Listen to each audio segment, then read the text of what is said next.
Alright, so we're on the railway grade. We are just north of Gunflint Lake again. You can see the lake over there in the distance.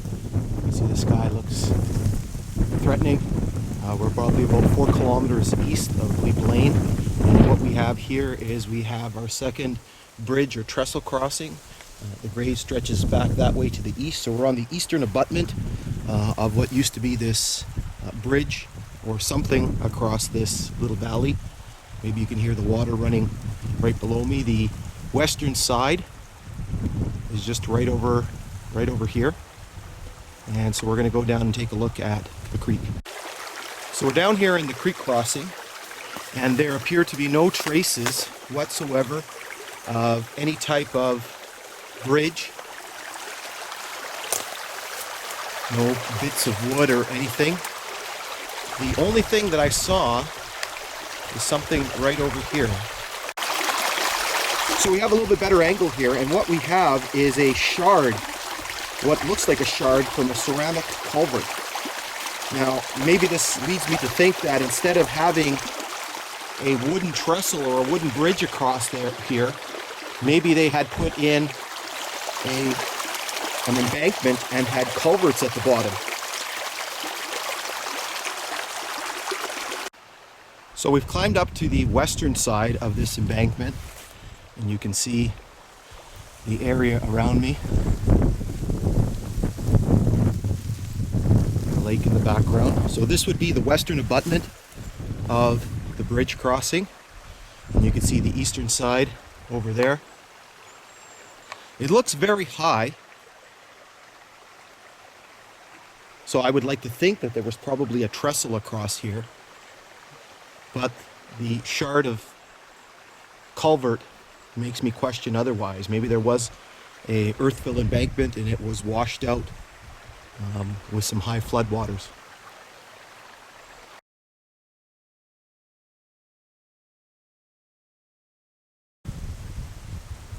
So we're on the grade. We're just to the west of the last bridge crossing. And you can see we're once again coming close to Gunflint Lake. You can see it there in the background. What we have here is yet another example of some rock work, some embankment work that was done on the railway. You can see we're going to be approaching the rock cut.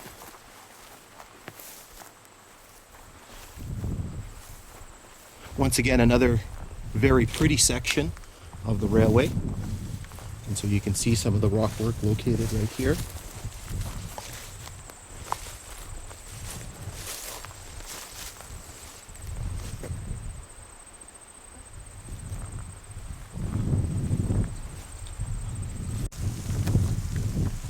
So the grade continues here into this rock cut, and you can see, once again, not very high, probably about 10 feet or 12 feet. You can see this one forms a bit of a ledge, the blasted material. You can see Gunflint Lake and some of the camps in the background.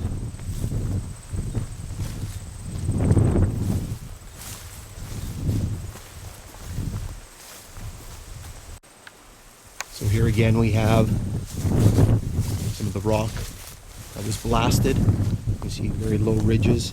You can see the blasted material deposited here to make the grade to form an embankment. And you can see yet another low ridge up ahead.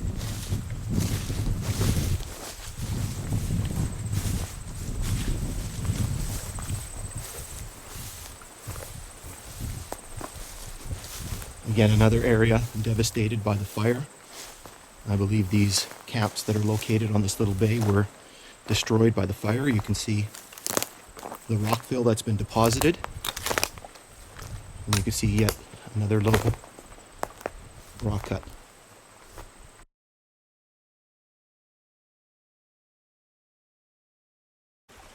So we're here once again just north of Gunflint Lake, and you can see we're a little bit closer to the lake. And you can see we're going to be entering this very long rock embankment. A very interesting feature, however, and you can hear the movement of water. We have a little creek or a little stream. And what we can see here is it's still functioning. So we're down here at the level of the little creek, and you can see the grade up here, and so you can see the water flowing through. I can't see the remains of any type of culvert, so what it looks like, they've used the existing rock as a channel, and then piled slabs of rock and other pieces of rock on top to form a sort of stone culvert. Very simple but very expedient method of constructing a culvert. So we're back up on the grade, and you can see once again the sky still looks very threatening, but you can see all of the rock work that was done in this particular location. I think I just felt a few drops of rain.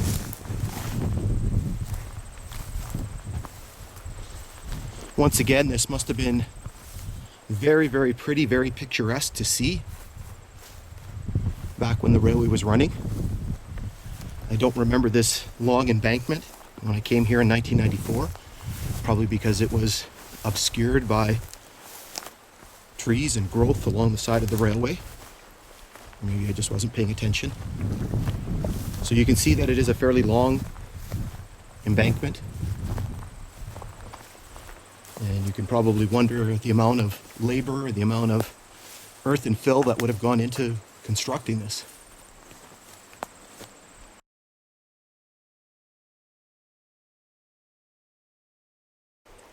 So we're still here on the grade. We are just slightly west of the embankment with the culvert, and you can see the embankment just over here. And what we're entering here is yet another rock cut. This one a little bit larger than the ones that we've seen so far. Probably about 10 to 12 feet high. And you can see the cut stretches on both sides of the grade.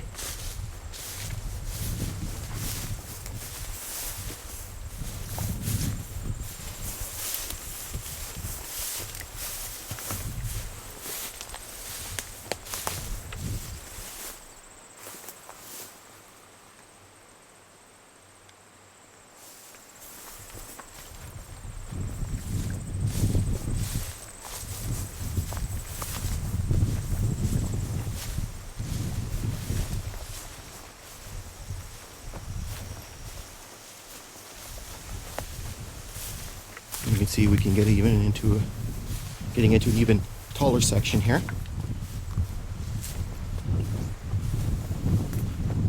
Once again, it would have been amazing to have traveled through here with the train and to be able to see these cuts.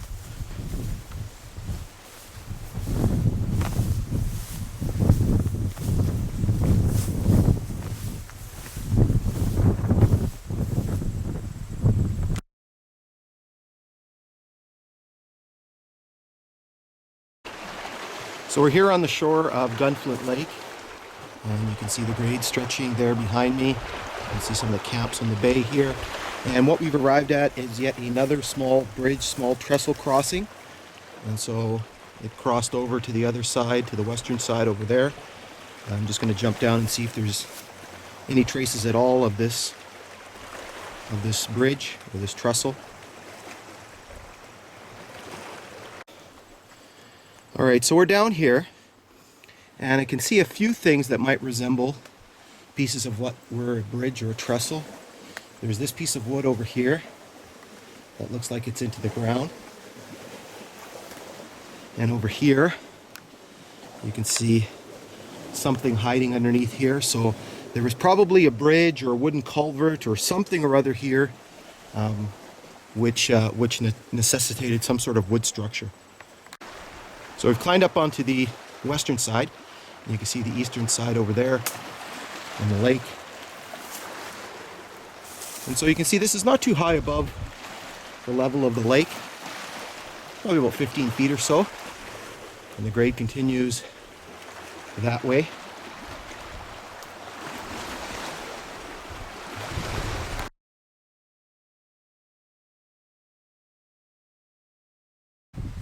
Okay, so we're here on the grade. We are just slightly to the west of the little bay here on the eastern shore of Gunflint Lake. the lake stretching behind me, and yet again, guess what? We have another rock cut.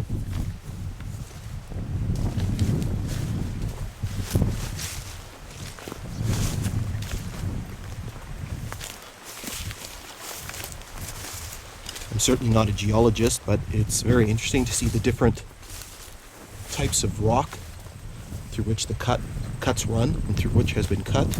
I would assume that most of it is granite, but as we saw before, there were some examples of iron and such in the cuts. There's probably a bit of metallic content in here. You can see a little bit of oxidization and rust.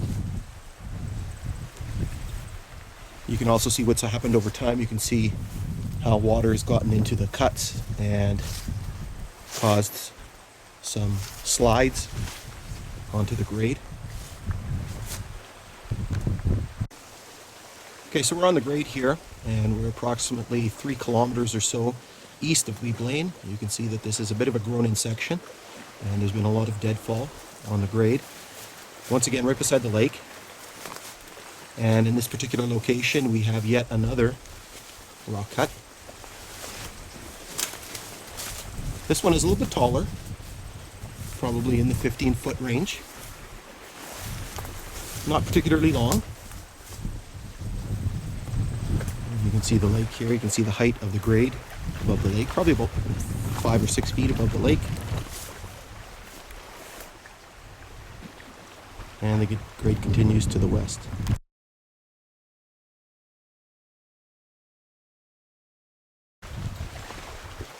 Alright, so we're just slightly west of the last rock cut that we were in.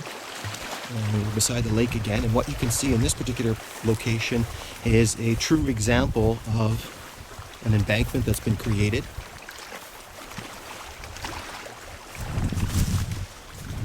And so you can see, it looks like we're somewhat separated from the original shoreline. Maybe this was some sort of picnic spot at one time.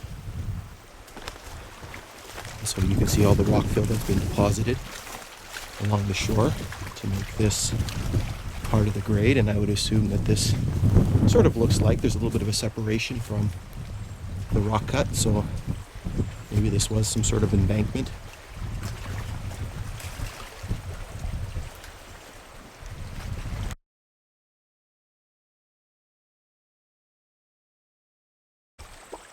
So we're here on the grade again, once again on Gunflint Lake. You can see some of the camps that are on the lake. You can see the rock fill.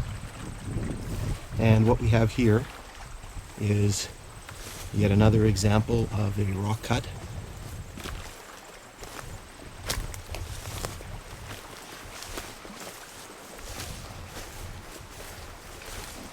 Not particularly high, which seems to be the norm for this particular section of Gunflint Lake. The larger rock cuts don't start until you get about halfway down the lake, but still large enough nonetheless. You can see there's a little bit of work on the south side of the grade as well.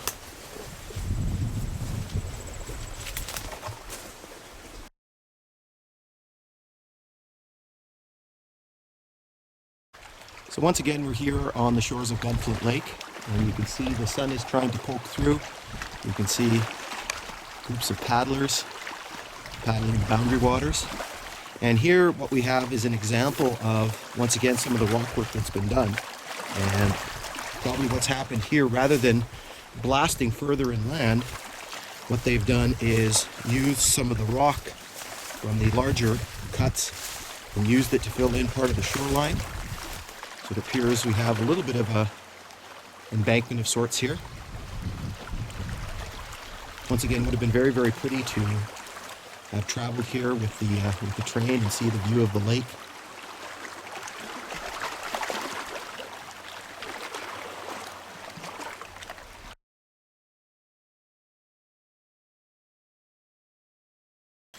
So we're here on the railway grade. We are on Gunflint Lake.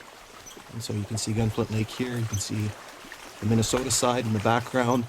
And we have yet another example of rock work. We have another, not particularly high, but fairly long rock cut.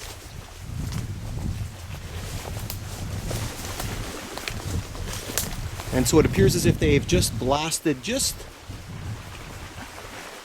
the very first edge of this rock and deposited here in the lake.